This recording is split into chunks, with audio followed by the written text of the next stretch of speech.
Eta bezero batek, beraren gana joaten den aldiro, papertxo bat ematen diola hitz zaharrekin. Aspaldian ez dut hitz hau entzun, esan eta nereari gordetzeko esaten dio. Hitzak, esaerak, arrainen izenak ematen dizkio erretiratutako arrantzale batek. Dirua gordetzeko tokian jartzen ditu salbo antxinako hitzak. Mari Ponsot, poetak, ez zuen gehiegi hitz egin. Izilik geratzen zen gainontzekoei entzuten.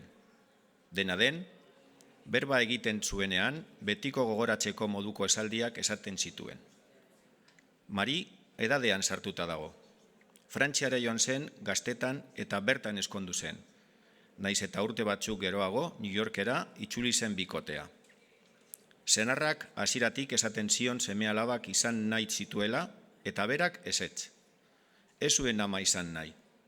Ez zuen egundo sentitu behar hori bere barruan. Askatasuna galduko zuela uste zuen. Haurdun egon zenean ere ez zuen ezer berezirik sentitzen.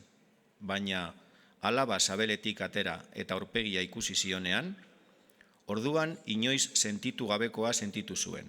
Munduarekin bat egin zuen. Kosmopolitan batzuk edanda eta lagun artean, Josek aitortu zigun berak nahiko zuela Espainiara bidaiatu eta bertan eskondu.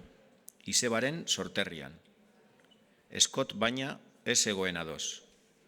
Naiz eta sexu bereko bikoteen artean eskontza legezkoa izan Espainian, berak nahiago zuen ordura arte bezala jarraitu.